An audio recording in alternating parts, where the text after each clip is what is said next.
चलो भैया, नमस्कार, सत श्री अकाल, आदाब और जय। हम आपके दोस्त मित्र आशीर्वाद उर्फ एके आपके लिए ज्योग्राफी की यह श्रृंखला 10वीं वालों के लिए लाई जा रही है, जिसमें 10वीं क्लास के लिए ज्योग्राफी पढ़ाई जाएगी। और जिसमें मैंने कहा था 5वीं चैप्टर मैंने पहले ही डाल रखा है और यह 6ठी चैप्टर आज हमारी होगी ज्योग्राफी की। उसके बाद फिर श्रृंखला 1 से चलेगी, जो अध्याय 1 से आपको पढ़ाई जाएगी। यह इन्फिनिटी वन एकेडमी की तरफ से विशेष सीरीज आपके लिए लाई गई है, जिसमें 10th वाले इससे लाभान्वित होंगे। और यह क्लास 10th के लिए है और बाकी भी देखेंगे तो उससे कोई दिक्कत उनको नहीं होगा। और प्लस जो भी कॉम्पिटिटिव वाले हैं यहाँ से ज्योग्राफी का आनंद ले सकते हैं। यह चैप्टर 6 है। चैप्टर 6 है जियोग्राफी की चैप्टर 6 है। और यह विनिर्माण उद्योग मैन्युफैक्चरिंग इंडस्ट्री के बारे में है, जिसमें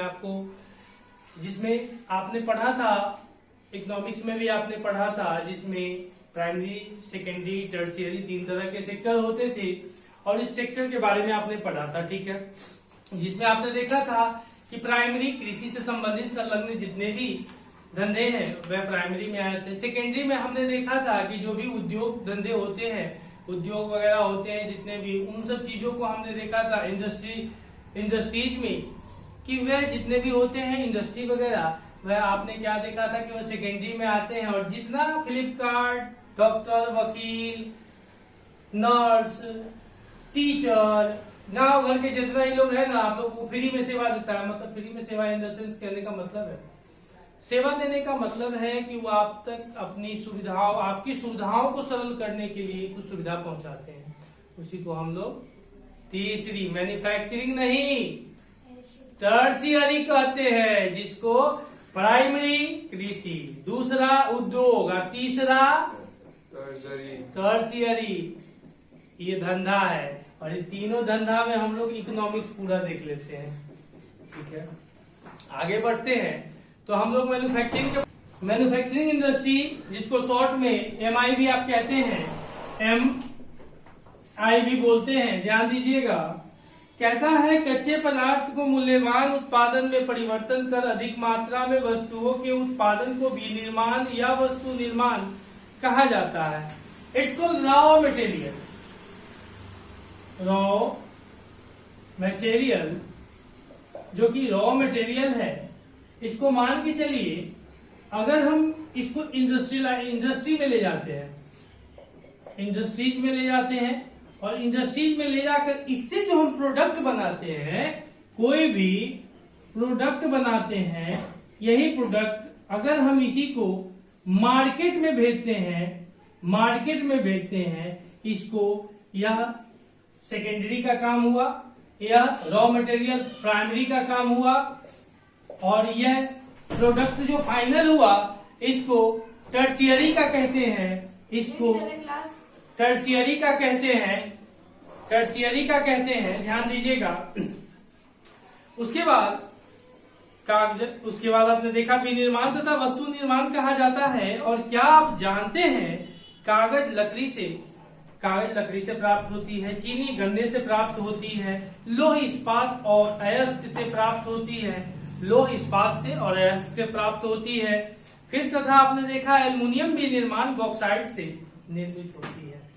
यह सारे हमने उन निर्माणों को देखा है जो कहीं न कहीं प्राइमरी में होने के बाद और सेकेंडरी में जाते हैं, और यह सेकेंडरी का माल बनते हैं। माल बनने का मतलब होता है कि नई चीजों का उत्पादन होता है। जैसे गन्ना खेत में होता है और गन्ना को काट करके ले जाके कोल्हू में पेरते हैं। कोल्हू हम लोग के यहाँ होता है कि मिल जो पहले था ना, सरकार विशुद्ध जो था, सब मिर्जापुर वाला विशुद्ध सुने हैं, वो जो सरकार था सारा सब बेच के पाट पूर्जा खत्म कर दिया। वर्कर हमारे यहाँ कुछ है जिनका 20-20 लाख रुपया बकाया है, 30-30 लाख रुपया बकाया है, उनका मंथली नहीं दिया गया है। तो उसका क्या करता है, ढुक जाता है अंदर, रात में चोरी करके पूरा काट के बेच दिया जाता है। तो जो चीनी मिल है ना, ऊपर से बिल्डिंग है, नीचे में खोखला हो गया है, ऊपर से झिट झट, नीचे है मुकामा घाट वाला हाल हो गया है उसका। तो इस तरह से स्थिति उनकी चली आ रही है। आप देखिएगा कि इतने चीनी मिल थे इतने चीनी मिल थे, और सबसे पहला चीनी मिल बिहार में खुला था। सबसे पहला चीनी मिल बिहार में खुला था, उसके बाद यूपी वगैरह इन सब जगहों पर खुलने लगा। और ऐसी स्थिति है चीनी मिलों की, गन्ने तो खेत में है, गन्ने तो खेत में है लेकिन मिल में नहीं है, क्योंकि मिल में मशीन बंद है तो कहाँ जाएगा। इसलिए कोल्हू का निर्माण किया लोगों ने होशियारी से। क्या करा, बड़े से तवे पे चढ़ा दिया, मतलब एक बड़े से कढ़ाई हम लोग यहाँ बोलते हैं, यहाँ क्या बोलते हैं, जो भी बोले कढ़ाई हंडा जो भी बोलते हैं, उसमें चढ़ा दिया, रस को गेड़ दिया, उसको खूब खौलाया, खूब खौलाया। खौलाने के बाद क्या बनाया जी, गुड़ बनाया। गुड़ बना करके उसमें भी गुड़ बनता है। देखिए गन्ने का काम है गुड़ बनाना, गुड़ समझ रहे हैं ना, गुड़ मीठा मीठा जो होता है, बहुत लोग खाने के बाद गुड़ खाता है, इनके घर में भी लोग खाने के बाद गुड़ खाता है, खेत का होता है लोग के यहाँ कोल्हू में। तो इस तरह से करके तो आगे बढ़ते हैं, फिर आगे देखते हैं, ठीक है जी। आगे फिर कहता है कि production of a goods in the large quantities after processing raw materials to more valuable products is called manufacturing. More valuable of a products is manufacturing, called manufacturing. उसको हम लोग मतलब ज्यादा से ज्यादा उत्पादक को अगर अच्छा बनाने के लिए जो कार्य करते हैं वह मैन्युफैक्चरिंग कहलाता है। क्या कहता है, मैन्युफैक्चरिंग। मैन के द्वारा किया गया, फ्रैक्चर किया गया, इसीलिए मैन्युफैक्चरिंग हुआ। मैन के द्वारा किया गया इसीलिए, आराम से, मैन के द्वारा किया गया इसीलिए मैन्युफैक्चरिंग कहलाया। ठीक है जी, आगे बढ़ते हैं, ध्यान दीजिएगा मेरे प्यारे मित्रों। अब कहा, do you know that paper is a manufacture from would. Would would would, paper देखिएगा, पेपर बना वुड से, पेपर बना वुड से। फिर आपने क्या देखा, फिर उसके बाद कहा, उसके बाद सुगर फ्रॉम सुगर के, जो सुगर है यह बना सुगर केन, शुगर केन से बना, शुगर केन से बना iron and steel, iron and steel की बात करते हैं माय डियर, तो यह आयरन ओर से बनता है, आयरन ओर से बनता है। और स्टील तो देखिएगा ना, आयरन को लोहा बोलते हैं, आयरन को लोहा, स्टील को इस्पात बोलते हैं। बहुत लड़का को पता नहीं होगा, लिख लीजिएगा, आयरन को, स्टील को इस्पात बोलते हैं। स्टील बनाने में भी 2-3 चीज को मिलाया जाता है, इससे पहले वाले चैप्टर में पढ़ाए थे, अगर ध्यान होगा तो वहां से पलट के देख लीजिएगा, जो वीडियो था ना 3 गो, देख लीजिएगा। अब देखिएगा, एंड एल्युमिनियम फ्रॉम बॉक्साइड से बनता है। देखिएगा भाई, सीधी बात, नो बकवास वाली बात है, एल्यूमिनियम फ्रॉम बॉक्साइड। बक्सर में जो हुआ था ना युद्ध, जो उसके बाद अंग्रेज सशक्त हो गए थे, तो वही बॉक्सर से बॉक्साइड बना। ठीक है जी, तो ध्यान दीजिएगा। उसके बाद आगे बढ़ते हैं, कहता है किसी देश की आर्थिक उन्नति विनिर्माण उद्योग के विकास से मापी जाती है। जैसे भारत में 8 कोर सेक्टर है। इससे पहले वाली कक्षा में हमने कहा था कि कोर सेक्टर ढूंढ के लाइएगा, 8 कोर सेक्टर। नालायक हैं आप लोग, नो डाउट, बेमुरम्मत, नालायक, बेहुदा सब है आप लोग। 8 कोर सेक्टर की हमने चर्चा करी थी ना, 8 कोर सेक्टर में हमने 4 बता दिया था, सीमेंट बताया था, सीमेंट के बाद कोल बताया था, उसके बाद और इलेक्ट्रिसिटी बताया, विद्युत बताया था। आपको 8 कोर के नाम हमने बोला था लिख के लाने के लिए, एक बार फिर होमवर्क हमारे तरफ से आपके लिए है, और फिर इस चीज को आप ढूंढ करके लाइएगा, नहीं तो कान के जल में रेपटे जड़ देंगे। ध्यान दीजिएगा, ठीक है। आगे बढ़ते हैं, नालायक बच्चों के लिए, सबके लिए नहीं है, आप लोग होशियार हैं और याद होगा तो बहुत खुशी की बात है। चलिएगा, उसके बाद कहता है, देखा, the economic strength of a country is manufactured by the development of manufacturing industries, development manufacturing industries, very good. विनिर्माण का महत्व, इंपॉर्टेंस ऑफ मैन्युफैक्चरिंग, क्या होता है, इंपॉर्टेंस ऑफ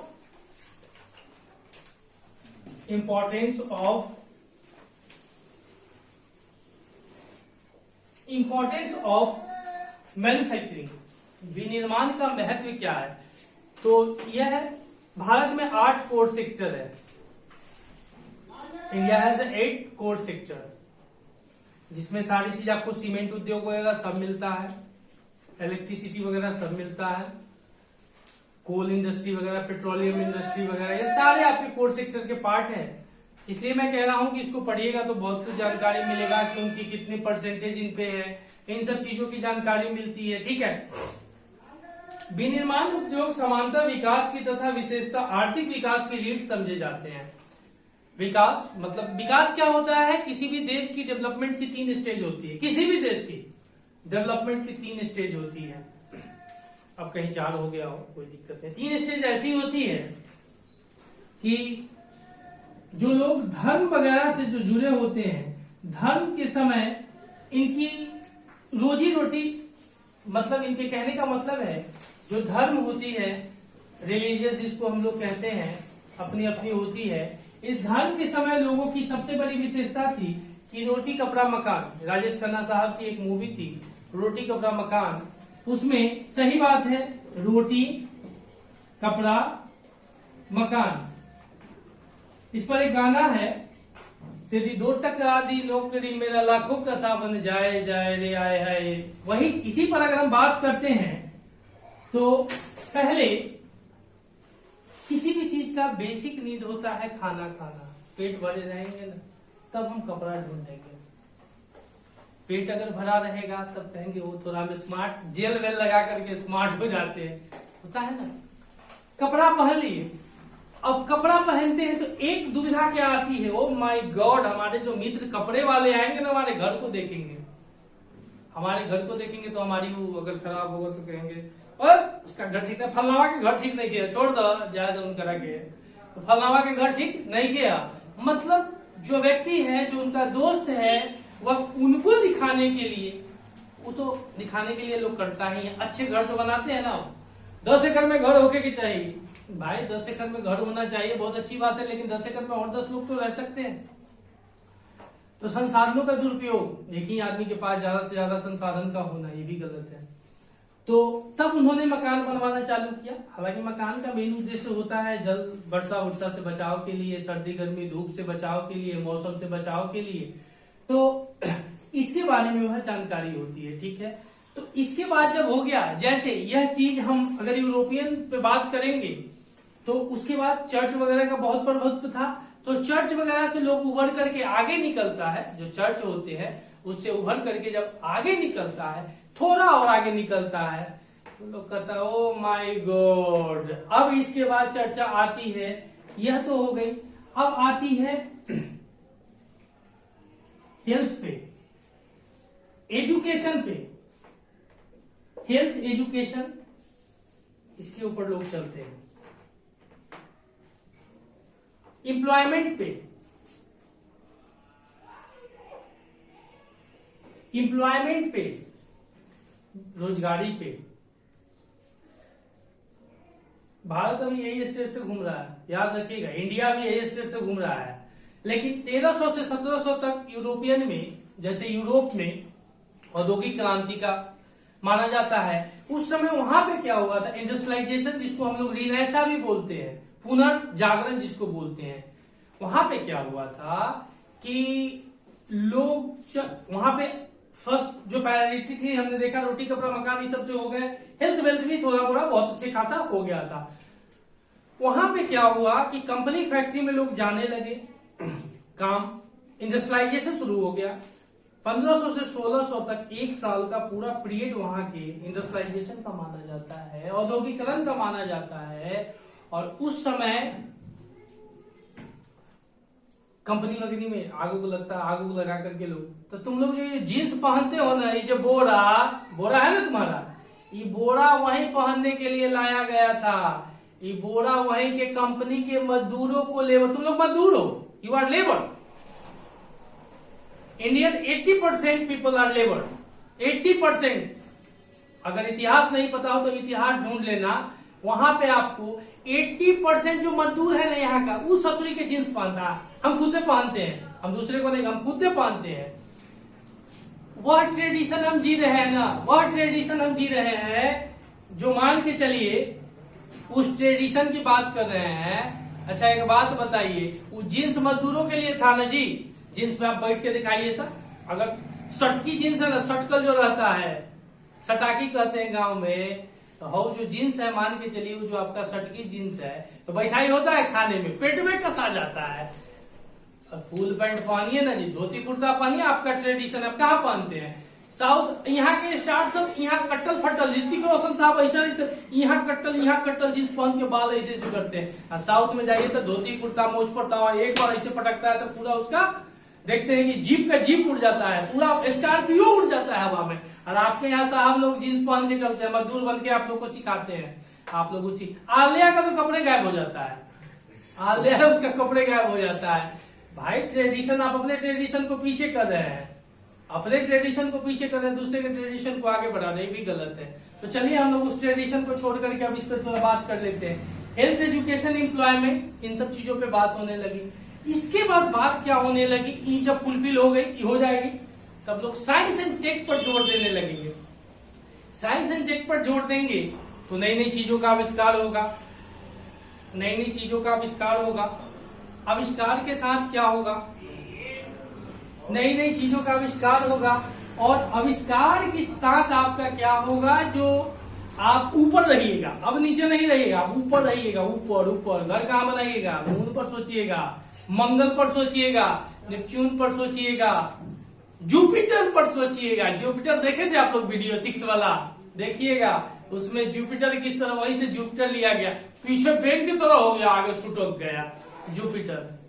आगे देखिएगा। चलिए यही सब बात है, आगे बढ़ते हैं। तो उसके बाद लोग साइंस एंड टेक को प्रिपेयर देंगे। तो इस स्टेज से गुजर रहे थे। इंडस्ट्रियलाइजेशन में लोग इसमें बहुत ज्यादा, चर्च की सत्ता को लोगों ने इग्नोर किया। चर्च की सत्ता को इग्नोर करने के बाद लोगों ने इस पर जोर डाला। ठीक है, बात क्लियर है, आगे देखिएगा।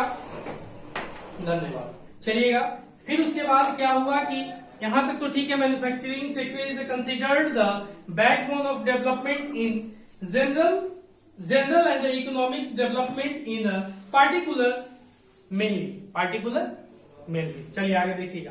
अब है contribution of the industries to national economy. और जो नेशनल राष्ट्रीय इकोनॉमी है ना, उसमें इनका क्या योगदान है, उस पर चर्चा करते हैं। ठीक है, आलिया को दिमाग से निकाल दीजिए, इस पर देखिए। ठीक है, वो तो चली गई थी, वो तो कपूर साहब के साथ चली गई ना।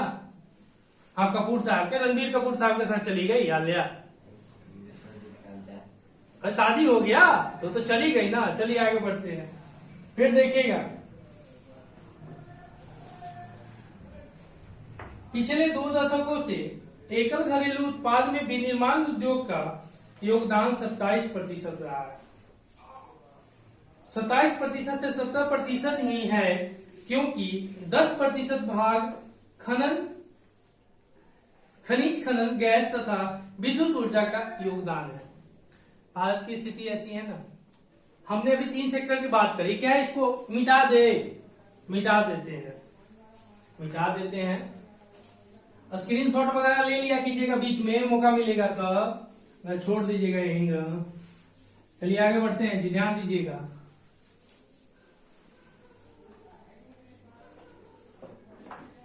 चलिए, इसमें क्या होता है, अभी कहा भारत जो है, इंडिया, अगर इंडिया की बात करते हैं, जो भारत है, इस भारत में प्राइमरी सेक्टर की बात करते हैं, तो भारत में जो प्राइमरी सेक्टर है ना, यह हम लोग सबसे बड़ी चीज है कि चीन हमसे 2 साल बाद, कब हुआ था आजाद?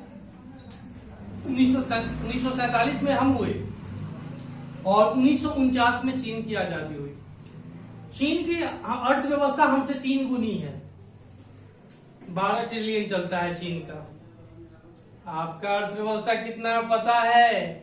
3-5 के बीच में झूल रहे हैं हम लोग। 3-5 में सब दिन रह जाते हैं, दूसरों की कॉपी करना। 3-5 में हम लोग रह जाते हैं। नेता भी दूसरों की कॉपी करके खूब रेलता है। तो ये जो 3-5 है, तो हम यहाँ पे वही हम लोग और नंबर में जीते हैं। 1 नंबर पे खूब ध्यान दिए, कृषि पर, वो सही कहा दिए। अमेरिका में लोग हेलीकॉप्टर चढ़ता है, कृषि करने जाता है, तो खेती करने। आपके यहाँ लोग मोटरसाइकिल से जाता है, वो मोटरसाइकिल गिने चुने लोग है, साइकिल से लोग जाता है। ठीक है, ध्यान दीजिएगा। पाइप लाता है, हम लोग की तरफ देखते हैं ना कि पाइप लाता है, पाइप इतना लोग ला देता है साइकिल पर, कहीं गिर जाता है, पलटी मार देता है। साइकिल के छोटा चक्का होता है, गनेर होता है पतला पतला, गनेर पर कभी ओस जैसे भी गिरा जाता है ना, वो स्लिप कर जाता है चकवा तो पलटी मार देता है, ध्यान दीजिएगा। और उसके बाद भारत में तो कुछ अच्छा था नहीं, अपना तो कुछ है नहीं, सब उधार का जिंदगी जी रहे हैं, संविधान भी उधार का लोग लिया है, यहाँ भी उधार का चल रहा है, तो कुछ अपना करो भाई। लेकिन आप संविधान के लिए ऐसा करना उचित नहीं होगा, यह असंवैधानिक है। लेकिन फिर भी लोगों ने संविधान ज्यादातर उधार का ही दूसरे देश से उधार लिया है, और भारत के संविधान को उधार का संविधान कहा जाता है, ठीक है, ध्यान दीजिएगा। है जो घटना घट रही है ना जी, प्राइमरी सेक्टर और टर्शियरी सेक्टर, जो टर्शियरी सेक्टर है हमारे यहाँ, इस पर जोर दिया गया। सेकेंडरी सेक्टर को लुप्त कर दिया गया, ये जो सेकेंडरी सेक्टर था ना, इसको लुप्त कर दिया। सबसे बड़ी स्टेज वही होती है, अगर सही क्रम में बढ़े ऐसे बढ़ेंगे, लेकिन भारत ने तो छलांग मार दिया, हम छलांग मार दिए। कारण क्या था? हमको प्राइमरी के बाद कृषि में सुधार करके सेकेंडरी में सुधार करना था, मैन्युफैक्चरिंग को आगे बढ़ाना था। चीन आपके यहाँ 10 रुपया भेजता है तो आप उसके यहाँ 2 रुपया पहुंचा पाते हैं, आप भी 10 नहीं 9 पहुंचाइए।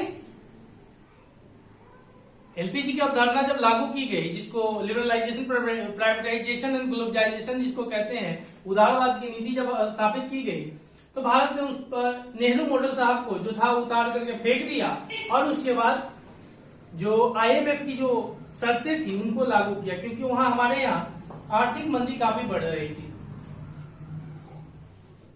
आर्थिक मंदी काफी बढ़ रही थी। उस समय हमारे यहाँ 8 दिन का खाने खजाने का चीज बचा हुआ था।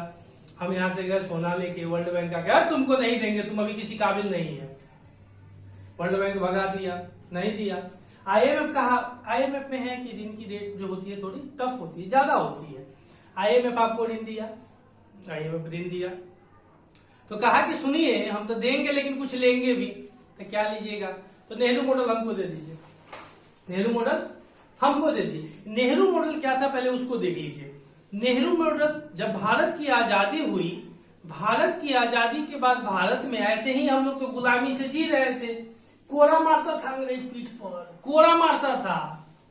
हमारे कोहिनूर को भी उठा के ले गया, कहा कि कोहिनूर हमारे बाप का है, कोहिनूर हमारे बाप का है, लेकिन उनके बाप का नहीं था, यहाँ का था, ठीक है। उसके बाद क्या हुआ? देखिए क्लास खींचेगा तो हर बार आइएगा नहीं, ठीक है। उसके बाद क्या हुआ? वो कोहिनूर ले गया, कोहिनूर वहां की रानी पहनती है, राजा सब मर गया ना इसीलिए रानी, हाँ। तो उसके बाद रुकिएगा, हम बता रहे हैं। तो घटना यूं घटी ना कि नेहरू मॉडल, मतलब भारत में अगर कोई विदेशी कंपनी व्यापार करने आएगी तो उनको 75 तरह का कानून का पालन करके भारत में व्यापार के लिए आना पड़ेगा। मतलब ट्रेड के लिए अगर कोई कंपनी इंडिया में आती है, उन्हें बहुत तरह नियमों का, रूल का पालन करना पड़ेगा, और यह करना सब कंपनी चाहती नहीं है। कोई भी चाहता है कि इजी वे में जाए, अगर आप ही जाते हैं जाति आवासीय आय बनवाना, कहीं जरूरत पड़ती है तो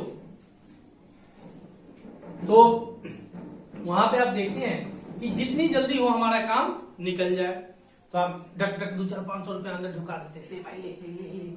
अब वो 200-500 रुपया देकर के आप क्या करते हैं कि 200-500 रुपया देकर के आप उस चीज को वहां पे काम को निकलवा लेते हैं। तो करप्शन को आप बढ़ा रहे हैं, आप करप्ट हो रहे हैं।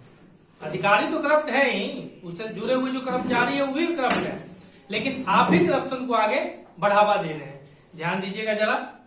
उसके बाद क्या होता है, इस घटना के बाद क्या होता है, तब आईएमएफ ने कहा सुनिए भाई, उसी समय यूएसएसआर का भी विघटन होने वाला था, हुआ था 91, ठीक है, 90 के दशक 91 के आसपास, ठीक है। तो उसके बाद क्या हुआ, कहा सुनो भाई, ये जो नेहरू चाचा का जो तुम बोर्ड लगा रखा है ना कि ट्रेड इतनी आसानी से नहीं होगा ना, उसको बंद करो, बंद करो, हटाओ, हमको दो उसको।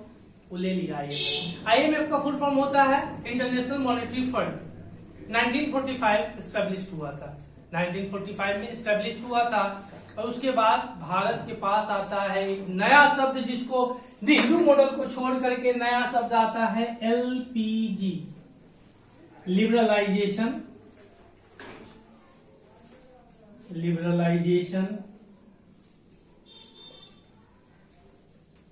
प्राइवेटाइजेशन और ग्लोबलाइजेशन,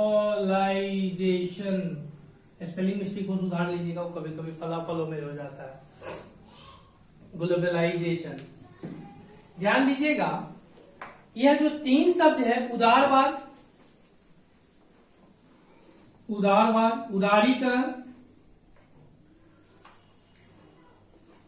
उदारीकरण, निजीकरण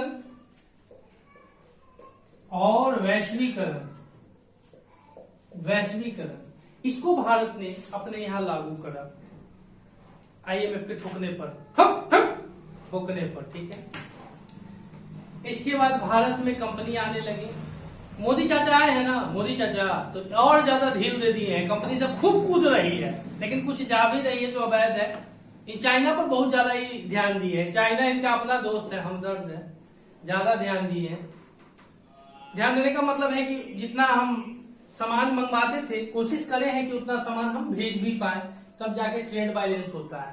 ट्रेड बैलेंस इकोनॉमिक्स में पढ़ना होता है, जिसमें बैलेंस संतुलन होता है। बैलेंस संतुलन क्या होता है कि दोनों जो देश हैं, दोनों के बीच में समान चीजों का, मतलब जो चीज की जरूरत है ना, उन चीजों को मंगवाना, और जो चीज की जरूरत, जैसे मंगवाना, जो चीजों की जरूरत उस देश को है उसको भेजना। तो कोशिश करेंगे कि अगर 500 बिलियन का हम कर रहे हैं तो वो भी कम से कम जो 1000 का है 500 के आसपास 600 के पर है, तो उन सब चीजों पर रोक लगी है, ठीक है। पबजी वगैरह देखे थे आप लोग? आप जैसे जो जनरेशन है उसको बर्बाद कर दिया, पबजी बर्बाद करा, टिकटॉक बर्बाद करा, हर घर में नचनिया पैदा कर दिया, हर घर में। भारत क्या, हमको लगता है कि दुनिया के हर घर में अगर जहां टिकटॉक चला है वहां नचनिया पैदा कर दिया है। पहले पर्दा हुआ करता था, पर्दा हट गया, अब नचनिया पैदा ले लिए, घर घर में देखिएगा ठुमका लगाते हुए मिलते हैं, हर घर नचनिया पैदा हो गई है। अब बाप मतारी के जो है, मतारियों बाप के कही, मेरी मम्मी, मेरे पापा, it's my sweat, it's my new car. देखिए भाई, नचनिया पैदा ले लिया है। भारत की संस्कृति ऐसी नहीं। भारत की संस्कृति देखना है तो गांवों में देखिए, आज भी महिलाएं पर्दा में रहती हैं। मैं मानता हूं कि सब कुछ ठीक है, मॉडर्नाइजेशन है। वहां की औरतें यहाँ करके कल्चर में सारी घूंघट टान के चलती है, आप घूंघट को उधार करके जींस में चलते हैं। कोई बड़ी बात नहीं, कोई दिक्कत नहीं, जींस पहनना बहुत अच्छी चीज है, लेकिन शरीर ढका रहता है। लेकिन ढकने लायक पूरा शरीर ढकिए। कल्चर का मतलब क्या होता है कि हम उन ट्रेडिशन को बढ़ावा ना दे जो हमारी ट्रेडिशन नहीं है। हम सबका सम्मान करेंगे, लेकिन अपने ट्रेडिशन को भी नहीं भूलेंगे। देखते हैं हर घर में लगभग नचनिया पैदा ले लिया है। कितना लोग हमको गरी आएगा, हमारे स्टूडेंट भी कितने होंगे, कितना लोग हमको गरी आएगा, लेकिन कोई फर्क नहीं होता। हम तो कमेंट ऑफ कर देंगे, गाली दीजिएगा तो हम क्या करेंगे। लेकिन फिर भी मैं एक जेन्युइन बात बता रहा हूं, हर घर में आप देखिएगा टिकटॉक पर अपने कैरियर को बर्बाद, जो पढ़ता नहीं ना है उस असुरक्षित और इसमें डूब गया है। चलिए, राष्ट्रीय अर्थव्यवस्था में उद्योगों का योगदान, हमने कहा contribution of industries of national economy.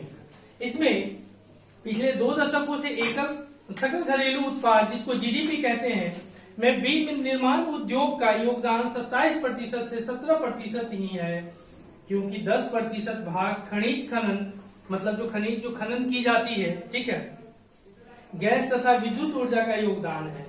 कहा, अब उसके बाद कहा, over the last 2 decades, decade मतलब दशक होता है, over the last 2 decades the share of manufacturing sectors has stand at 70% of GDP out of total of 27%, ठीक है, of the industries includes 10% for mining, 10% for mining, quarrying, electricity and gas, ठीक है, 10% कहां से माइनिंग हुआ, gas हुआ, इन सब चीजों से आपको देखने को मिला। आगे देखिए, भारत की अपेक्षा अन्य पूर्वी एशियाई देश विनिर्माण का योगदान सकल घरेलू उत्पाद का 25 से 35% रखते हैं। तो हमने अभी कहा कि प्राइमरी सेक्टर में भारत में ध्यान दिया गया, सेकेंडरी में कम दिया गया और टर्शियरी में ज्यादातर दिया गया। इसीलिए तो आप देखते हैं फ्लिपकार्ट बॉयज आपको घर पे फूड डिलीवरी करने आते हैं, उसके बाद उबर ईट आपको आते हैं फूड डिलीवरी करने, जोमेटो आते हैं, बहुत सारे ऐसे हैं जो आपको स्विगी आते हैं, स्वेग करते हैं, स्वेग से करें हम सबका स्वागत सलमान साहब। तो इस तरह से करके वो आपके यहाँ फूड डिलीवरी करने आते हैं, ठीक है। और घंटों आधे घंटे में चले जाते हैं, खूब भुखार जाते हैं, तो कभी कभी गुस्सा हो जाता है पुष्पा, लेट का हो गया होता है, कभी कभी ट्रैफिक में वो लोग फंस जाता है, कभी कभी, हमेशा नहीं फंसता है। उसके बाद इन सब जैसे हम देखते हैं, और जैसे जो पूर्वी एशियाई देश है, एशिया है और एशिया में और पूर्वी एशियाई देश है, जैसे कि ऊपर में आप अपने ऊपर देखिएगा, साइड में चीन वीन देखिएगा, थाईलैंड वगैरह की तरफ जब बढ़िएगा, तो उन सब चीजों पर आपको क्या होता है कि वहां पे उनका पकड़ ज्यादा होता है, ठीक है। आगे देखिएगा फिर क्या कहता है कि उसके बाद कहता है कि this is a much lower is a comparison to some East Asian economics where it is 25 to 35%, 25 to 35% जो और ईस्ट इंडियन देश है उनकी आप जीडीपी देखते हैं कि मैन्युफैक्चरिंग वगैरह में ज्यादातर उनका योगदान रहा है आपकी अपेक्षा, ठीक है। चलिएगा, यहां तक कोई दिक्कत है? कोई दिक्कत? चलिए, आलिया जी को फिर आप याद कर रहे हैं, मत कीजिए अभी, ठीक है, ध्यान दीजिएगा, आगे बढ़ते हैं। आपको दिक्कत है तो आप मुंह बंद कर लीजिए ना। चलिए, राष्ट्रीय विनिर्माण प्रतिस्पर्धा परिषद यानी नेशनल मैन्युफैक्चरिंग कॉम्पिटिटिवनेस काउंसिल की स्थापना की गई, या प्रतिस्पर्धा के लिए राष्ट्रीय विनिर्माण प्रतिस्पर्धा की स्थापना की गई। राष्ट्रीय विनिर्माण प्रतिस्पर्धा, जिसको कहते हैं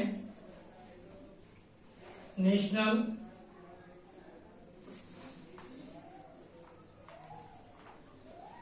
मैन्युफैक्चरिंग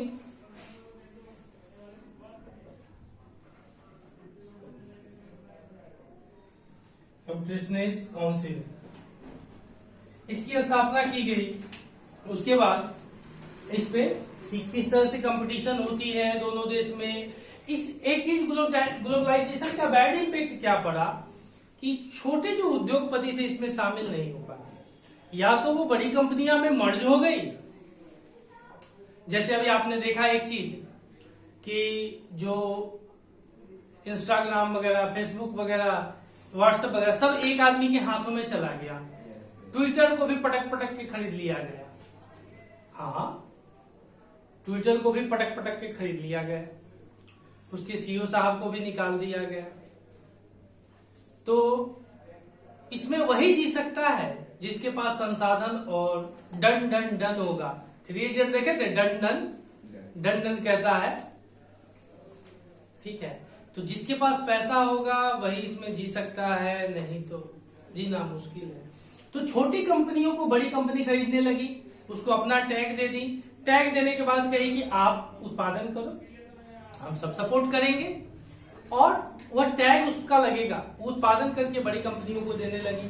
छोटी कंपनियां जैसे देखा कि भारत में आपके हथकरघे वगैरह जितने भी थे उन सब चीजों को लैप्स हो गया, कोलैप्स हो गए, धराशायी हो गए।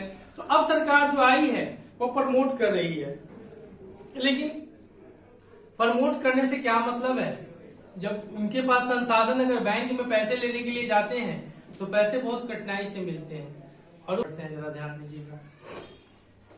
चलिए, औद्योगिक स्थिति क्या है, इंडस्ट्रियल लोकेशन, ठीक है। आगे देखिएगा, उद्योग की स्थापना संभवतः जटिल है और इनकी स्थापना कच्चे माल की उपलब्धता, श्रमिक पूंजी, शक्ति के साधन तथा बाजार आदि की उपलब्धता से प्रभावित होते हैं। तो ग्रामीण क्षेत्रों की स्थिति आज भी बद से बदतर है। गांधी कहते थे, डीपीएसपी है directive principle of state policy, article 35 to 50 Indian constitution in mentioned article 35 to 51 का है मौलिक कर्तव्य, फंडामेंटल ड्यूटीज है, जिसमें कहता है कि गांधी कहते थे, गांधी के विचारों को भी उसमें शामिल किया गया, आप लोग के 11th क्लास में भी पढ़ना है इसको। गांधी के विचारों में शामिल किया गया था, भारत की आत्मा ग्रामों में बसती है, भारत की आत्मा गांव में बसती है।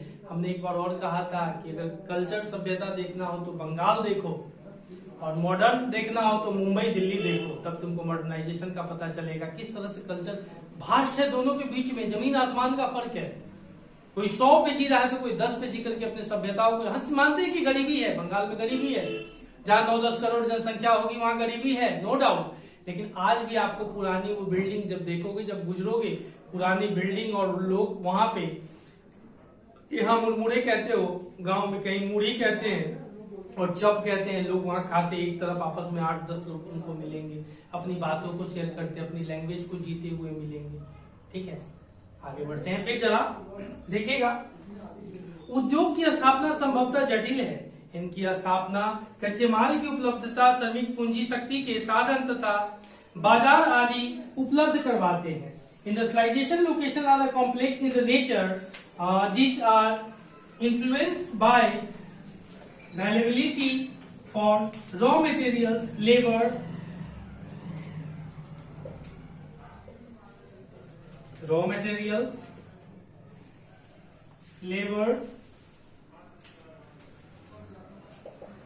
capital, power and market।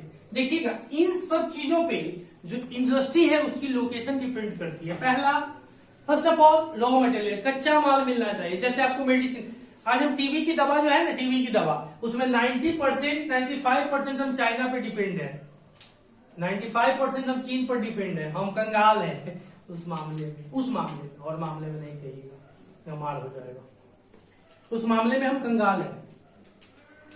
Labour मतलब श्रम चाहिए, श्रम हमारे पास तो बहुत है, बेरोजगार लोग हो गया है, श्रम इतना है कि हम बेरोजगार हो गए हैं ना। ठीक है, आपको नींद आ रही है क्या? लग तो रहा है, लीजिए पानी पीजिए, ऐसे कैसे चलेगा। चलिए देखिएगा, कैपिटल मतलब पूंजी चाहिए, जिसके पास पूंजी होगा वही उद्योग लगाएगा। हमारे पास नहीं है, नहीं लगा पाएंगे, जिनके पास है वही लगाएंगे। पावर मतलब बिजली, पावर का मतलब बिजली, इलेक्ट्रिसिटी। अगर आपके पास है और मार्केट अवेलेबल है उन चीजों को बेचने के लिए, तब जाकर के आप इन सब चीजों को इंडस्ट्रियलाइजेशन, इसीलिए इसको कॉम्प्लेक्स बोलते हैं, जटिल बोलते हैं। ठीक है, समझ पा रहे हो कि नहीं? चलो, बहुत अच्छी बात है, आनंद आ रहा है जी। आज बाउंडेशन खत्म है, इसलिए चलिए आगे फिर बढ़ते हैं। चलिए, उसके बाद कहा औद्योगिक प्रक्रिया के प्रारंभ होने के साथ साथ नगरीकरण प्रारंभ होता है। देखिएगा, ये सारी चीज, इसको इंडस्ट्रियलाइजेशन बोलते हैं, जिसको औद्योगिकरण बोलते हैं। यह प्रक्रिया प्राप्त जब शुरू होगी तो मान के चलिए, जो कमाने जाएगा मजदूर अपनी पत्नी को भी ले जाएगा, साथ में ले जाता है ना। पत्नी के बाद कहेगा, अच्छा पत्नी तो आ गई है, खाना पीना के लिए, साग सब्जी के लिए मार्केट भी हो गया है, बच्चा को कहाँ पढ़ाएंगे? तो स्कूल भी चाहिए, और बच्चा जब पढ़ने वाला होगा तो कभी गिर उठ जाएगा, ठेहुना फूट जाएगा, तो कहेगा डॉक्टर भी होना चाहिए, डॉक्टर भी आ गया। अच्छा, डॉक्टर आ गया तो बच्चा जब पढ़ने गया तो उसके लिए ट्रांसपोर्ट की जरूरत पड़ेगी, जाने आने के लिए गाड़ी घोड़ा की जरूरत पड़ेगी, तो उसके लिए ट्रांसपोर्टेशन भी बन गई, जैसे मेट्रो वगैरह बन जाते हैं। तो इन सब चीजों की जरूरत हुई, बताया कि किस तरह से चाहिए। अब उसी तरह जब समाज में लोग रहे, मारपीट हो गया, जमीन किसी का हड़प लिया, तो वकील साहब कहेंगे हम भी हैं, पढ़ाने के लिए शिक्षक भी होगा, तो इस माध्यम से एक मार्केट के सामने एक शहर का निर्माण होता है।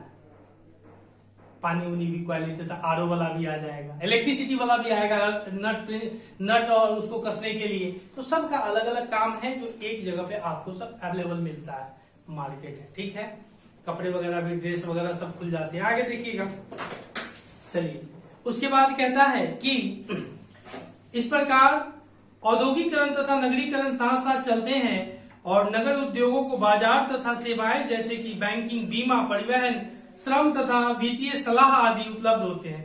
तो भाई पैसा कमाएगा तो बैंक में रखेगा न जी, न तो कोई लेके छीन के नहीं भाग जाएगा। उसके बाद बीमा करवाते हैं कि अगर कंपनी में काम कर रहे हैं, कहीं कुछ गिर उड़ गया, गोड़ हाथ कट उड़ गया, तो बीमा रहेगा तो पैसा कंपनी जो कंपनी है बीमा वाली वह देगी। उसके बाद श्रमिक तथा वित्तीय सलाह आदि, मतलब जो श्रमिक है उसमें पीएफ वगैरह जो आपको दी जाती है, ध्यान देते हैं ना, पीएफ वगैरह ये सब, टीए डीए सब कटता है, वो सब भी होता है, उपलब्ध कराते हैं। The industrialization and the urbanization go hand in hand. Cities provide services such as banking, insurance, transport, labor, consultants and financial advice, etc. औद्योगिक स्थिति क्या है? इंडस्ट्रियल लोकेशन, ठीक है। आगे देखिएगा, उद्योग की स्थापना संभवतः जटिल है और इनकी स्थापना कच्चे माल की उपलब्धता, श्रमिक पूंजी, शक्ति के साधन तथा बाजार आदि की उपलब्धता से प्रभावित होते हैं। उद्योग की स्थापना संभवतः जटिल है, इनकी स्थापना कच्चे माल की उपलब्धता, श्रमिक पूंजी, शक्ति के साधन तथा बाजार आदि उपलब्ध करवाते हैं। Industrialisation location are complex in the nature, these are influenced by availability for raw materials,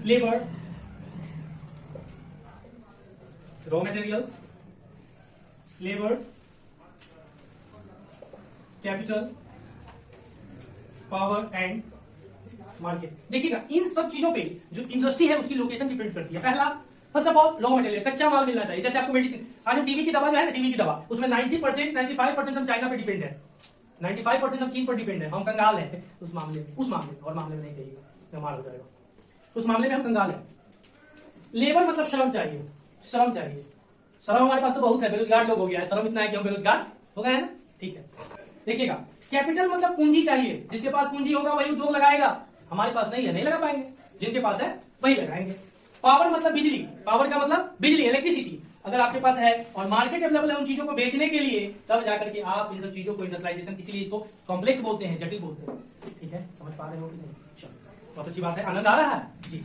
आज फाउंडेशन खत्म है, इसलिए चलिए आगे फिर बढ़ते हैं।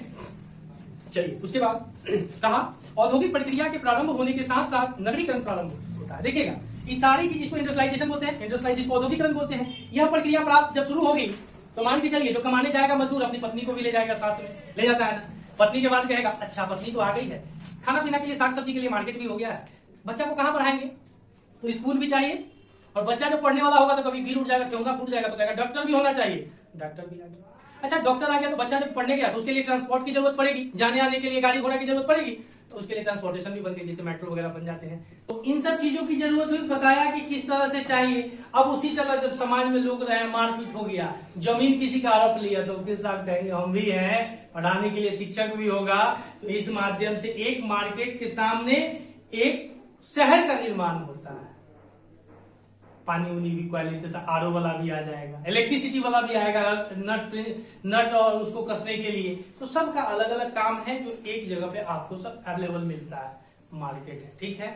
कपड़े वगैरह भी, ड्रेस वगैरह सब खुल जाते हैं। आगे देखिएगा, चलिए उसके बाद कहता है कि इस प्रकार औद्योगिकरण तथा नगरीकरण साथ साथ चलते हैं और नगर उद्योगों को बाजार तथा सेवाएं जैसे कि बैंकिंग, बीमा, परिवहन, श्रम तथा वित्तीय सलाह आदि उपलब्ध होते हैं। तो भाई पैसा कमाएगा तो बैंक में रखेगा न जी, न तो कोई लेके छीन के नहीं भाग जाएगा। उसके बाद बीमा करवाते हैं कि अगर कंपनी में काम कर रहे हैं, कहीं कुछ गिर उड़ गया, गोड़ हाथ कट उड़ गया, तो बीमा रहेगा तो पैसा कंपनी जो कंपनी है बीमा वाली वह देगी। उसके बाद श्रमिक तथा वित्तीय सलाह आदि, मतलब जो श्रमिक है उसमें पीएफ वगैरह जो आपको दी जाती है, ध्यान देते हैं ना, पीएफ वगैरह ये सब, टीए डीए सब कटता है, वो सब भी होता है, उपलब्ध कराते हैं। The industrialization and urbanization go hand in hand. Cities provide services such as banking, insurance, transport, labor, consultants and financial advice etc. देख लियो आगे। अब है एक शब्द होता है एग्लोमेरेशन, मतलब इकोनॉमिक्स, इसका मतलब होता है समूहन बचत। तो यह क्या होता है, नगर केंद्रों द्वारा दी गई सुविधाओं से लाभान्वित। कई बार बहुत से उद्योग नगरी के पास आसपास ही केंद्रित हो जाते हैं, जिसे समूहन बचत कहा जाता है, ठीक है। Many industries tend to come together to make use of the advantage offered by the urban centers known as क्या बोलते हैं, agglomerations economics, ठीक है। Do you understand? Yes or no? Okay. चलिए, एक फिगर उसमें बना होगा आपके बुक में, उद्योग बाजार संबंध, इसको जरा देखिएगा। इंडस्ट्री मार्केट लाइन लिंकेज, इसको देखिएगा क्या है, देखिएगा क्या है,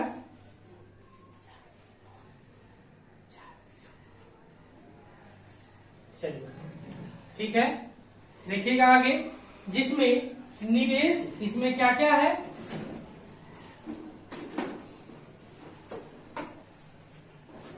इसमें देख लिए फिगर, देखिए जरा एक बार बुक खोल के भैया। इसमें है निवेश है कच्चा माल तथा अथवा उसके घटक, रॉ मटेरियल्स और कंपोनेंट्स पार्ट। उसके बाद दूसरा पॉइंट इसी में है जिसमें उत्पादक घटक, भूमि, श्रम, पूंजी, उद्यमी, अवसंरचना। ठीक है। इसके बाद लैंड, लेबर, कैपिटल, एंटरप्रेन्योरशिप, उसके बाद है इंफ्रास्ट्रक्चर। ठीक है।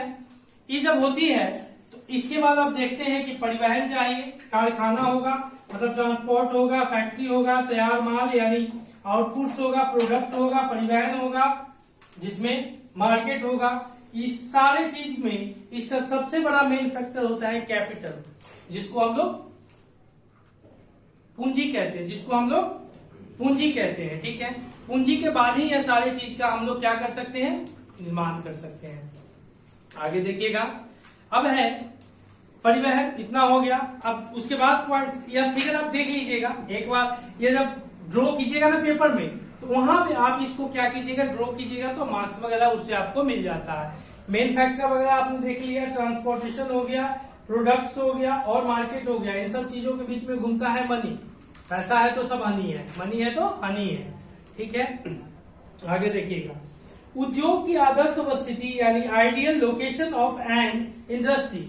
इसमें क्या क्या होती है आइडियल लोकेशन में, तो कहता है कि जैसे इसमें आपको जरूरत क्या क्या होती है, तो उस स्थान पर उत्पादन की लागत यानी cost of production of site, जिसमें आपको cost of obtaining raw materials of site, इसी तरह cost of distribution of production, उसके बाद decision of locate factory eight site. ये सारे चीज उसके मेन फैक्टर होते हैं अगर एक इंडस्ट्री को स्थापित करने के लिए। चलिए ठीक है, मुझे लग रहा होगा आप लोग समझ पा रहे हैं, नींद तो नहीं आ रही है ना, तब चलिए ठीक आगे बढ़ते हैं। अब है क्लासिफिकेशन ऑफ इंडस्ट्री।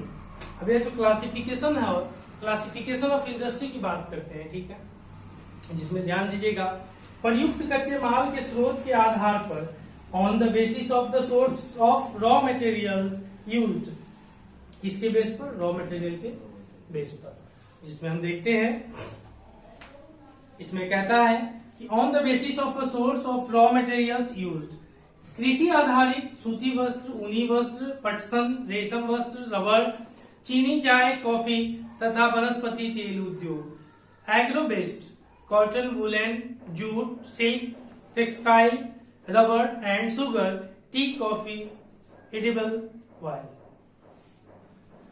ये सारे क्या है, ये सारे क्या है, ये कृषि आधारित है, मतलब यह किस पे आधारित है, हाँ मिनरल बेस्ड है, सॉरी एग्रो बेस्ड है, यह एग्रो बेस्ड है। ठीक है। अब उसके बाद चलते हैं खनिज आधारित, मिनरल बेस्ड में कहता है लौह तथा इस्पात, सीमेंट, एल्युमिनियम, मशीन, औजार तथा पेट्रो रसायन उद्योग। इसमें क्या है, मिनरल बेस्ड है, iron and steel, cement, aluminium, machine, tools और पेट्रोकेमिकल, ये सारे इसके बीच है। ठीक है, समझ पा रहे हो,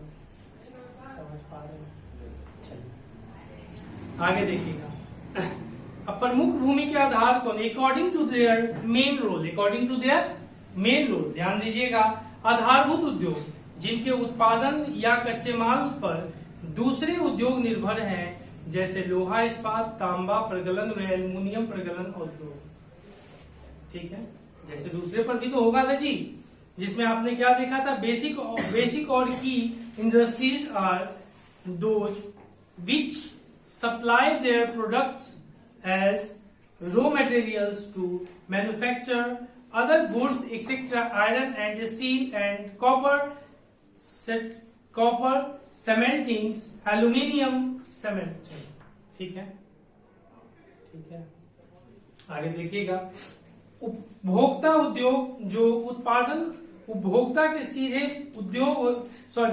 उपयोग हेतु करते हैं, जैसे चीनी, दंतमंजन, कागज, पंखे, सिलाई मशीन आदि। इससे पहले वाली कक्षा में हमने आपको बताया था कि किस तरह से इन सब चीजों को प्राप्त किया जाता है, हमने बताया था।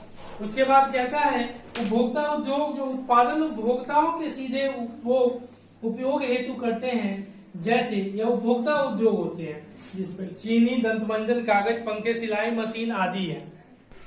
फिर कहता है पूंजी निवेश के आधार पर, on the basis of a capital investment, जिसमें स्वामित्व के आधार पर, हर चीज का अपना स्वामित्व होता है ना, तो उसी तरह से स्वामित्व के आधार पर अगर हम बात करते हैं तो ध्यान दीजिएगा, on the basis of the ownership, on the basis of the ownership, जिसमें बात करते हैं सार्वजनिक क्षेत्र में लगे सरकारी एजेंसियों द्वारा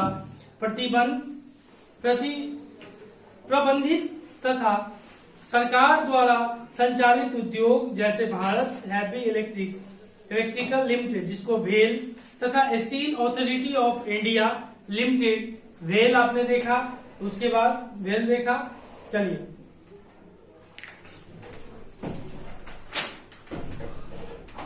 और सेल देखा, तो ध्यान दीजिएगा। उसके बाद क्या था, on the basis of ownership, आपने on the basis of ownership के ऊपर देखा, जिसमें पब्लिक, अब आप देखते हैं इससे पहले ऑन द बेसिस, जिसमें भेल सेल वगैरह सरकार द्वारा इन सब चीजों को जो था उसके बारे में आपने, भेल सेल के बारे में आपने देखा, जो सरकार के स्वामित्व में आती है, जो जिसके स्वामित्व में आती है उसके ऊपर आपने देखा। अब देखिएगा निजी, जब हमने देखा, और उसके बाद है public sector owned and operated by government agencies, भेल सेल एक्सेट्रा। यह भेल सेल जो है यह गवर्नमेंट द्वारा, भेल सेल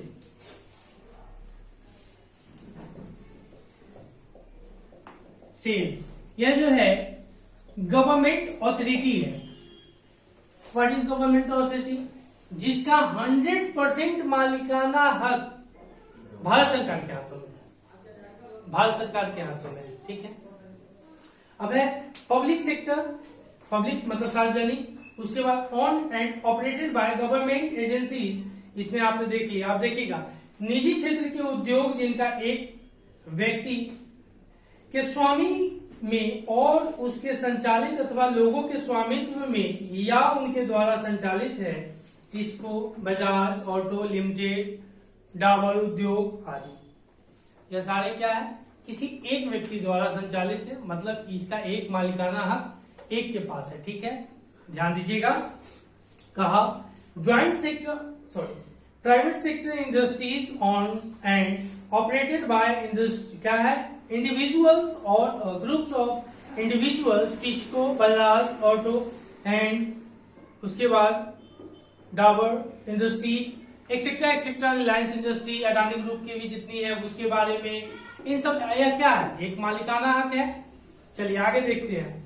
अब उसके बाद संयुक्त उद्योग, जैसे ज्वाइंट मतलब सरकार और लोग दोनों मिलकर के जो काम करते हैं, सरकार और पब्लिक, जैसे एक प्राइवेट सेक्टर और एक गवर्नमेंट द्वारा, दोनों के बीच में अगर मिलकर के काम करते हैं उसके बारे में देखते हैं। जैसे देखिएगा joint sector industries which are jointly run by the state and individuals और a group of individuals, while India Limited, while is a jointly owned by public and private sector, public and private sector, very good। उसके बाद इसमें जैसे public and joint कौन हुआ, जो public है, हाँ, जैसे रेल में अभी दोनों मिल रहा है, प्राइवेट और गवर्नमेंट दोनों मिलकर के जो काम कर रहा है। 153 ट्रेन की जो बात की गई है कि जो प्राइवेट सेक्टर की चलेगी गवर्नमेंट वाले में, तो रेलवे लाइन तो बिछाया हुआ गवर्नमेंट की है ना जी, उस पर चलेगा तो दोनों का तो मिलकर पार्टनरशिप भी होगा ना। उस तरह से ट्रेन भी चली है, देखिएगा आगे, जैसे हवाई जहाज में भी होता है ना, इस तरह से करके।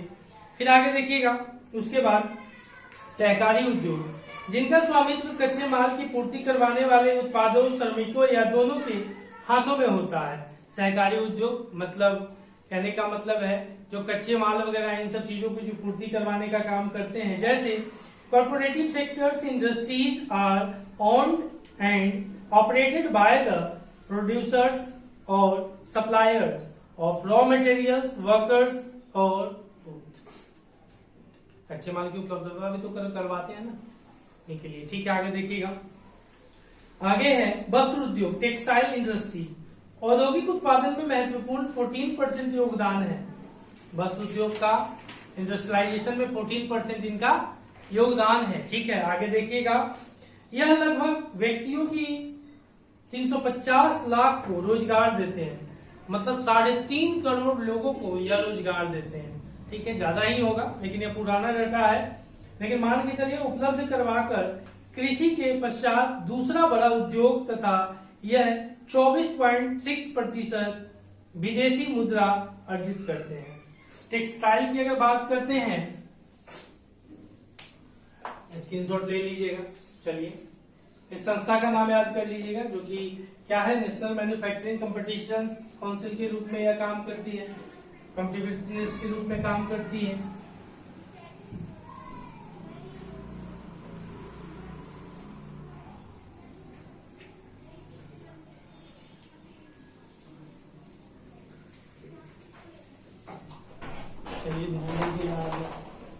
में देखा सूती वस्त्र, टेक्सटाइल के बारे में आपने क्या देखा, टेक्सटाइल के बारे में आपने देखा कि 14% यह क्या है, उत्पादन में यानी प्रोडक्शन में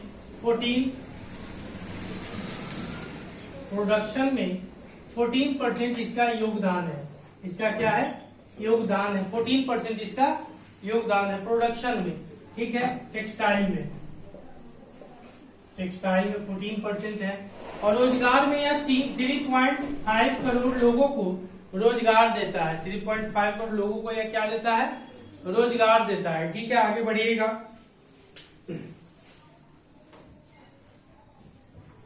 लगभग 25% यह विदेशी मुद्रा को अपने यहाँ मंगवाता है। जो फॉरेन रिजर्व होते हैं उसको, यानी डॉलर के रूप में या किसी अन्य रूप में, यह भारत में पैसे की आवाजाही होती है इसकी, ठीक है। उसके बाद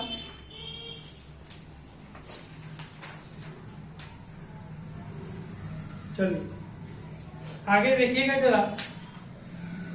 उसके बाद रेशा उत्पाद, लुगदी कताई और बुनाई, रंगाई व परिष्करण, जिसमें हमने देखा कि फाइबर कच्चा रेशा होता है, फाइबर प्रोडक्शन कच्चा रेशा होता है, उसकी स्पाइनिंग सूती होती है, वेयरिंग कैंटिंग कपड़ा होता है, और डाइंग एंड फिशिंग वस्त्र गारमेंट होता है, फिनिशिंग। उसी तरह से फिर है वस्त्र विनिर्माण, गारमेंट मैन्युफैक्चरिंग। इन सारे चीजों को आपने देखा कि इन सब चीजों में की जाती है, ठीक है।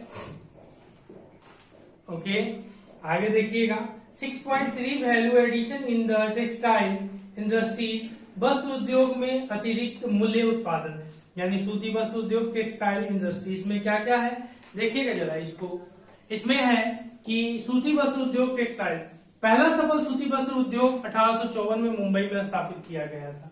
यानी फर्स्ट अगर हम बात करेंगे, जो कॉटन मिल की गई थी 1854 में बम्बई में की गई थी। फर्स्ट की गई थी कॉटन मिल की गई थी बम्बई में, जो फर्स्ट थी, ठीक है। आगे देखिएगा। The first successfully textile mill was established in Mumbai in 1844, ठीक है। आगे देखिएगा।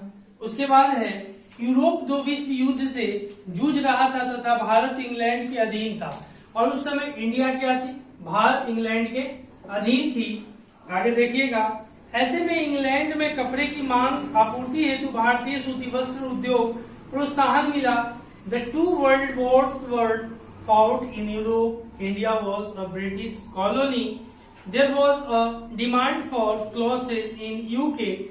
Hence they gave a boost to the development of the cotton textile industry in India. Clear है? आगे देखिएगा। कपास की उपलब्धता, बाजार परिवहन, पत्नों की समीपता, श्रम नियुक्ति, नमी युक्त जलवायु आदि कारकों ने इसके स्थानीयकरण को बढ़ावा दिया है। जो कपास की फसल होती है उसके लिए 2-4 चीजों की जरूरत पड़ती है, जो आपने देखा, जिसमें आपको कहा गया कि यहाँ पे बाजार परिवहन, पत्नों की समीपता, श्रम, नमी युक्त जलवायु आदि के कारक होते हैं जो कपास की खेती को प्रमोट करते हैं, ठीक है। देन आफ्टर आपको जानते हैं कि जो कपास की मृदा होती है उसे कई नामों से जानते हैं, जिसको काली मृदा, ब्लैक सॉइल, रेगून मृदा, कपासीय मृदा, ये सब उनके नाम है। इन सब एक ब्लैक सॉइल के इतने ज्यादा नाम है जहां पे कपास उत्पादन की जाती है, ठीक है। आगे देखिएगा। फिर क्या है, कहता है availability of raw cotton market, transport including accessible port facilities, labour, moist climate etcetera. यद्यपि कताई कार्य महाराष्ट्र, गुजरात तथा तमिलनाडु में केंद्रित सूती, रेशो, जरी, उसके बाद कसीदाकारी आदि से बुनाई के परंपरागत कौशल और डिजाइन देने के लिए बुनाई अत्यधिक विकेंद्रीकृत है। दैट मीन्स इसमें कहा while spinnings continues to be centralised in manufacture, क्या है, Maharashtra, Gujarat and Tamil Nadu. Weaving is happy decentralized to provide scopes for in cotton, silk, zari, embroidery etcetera. ठीक है, भारत जापान को सूत का निर्यात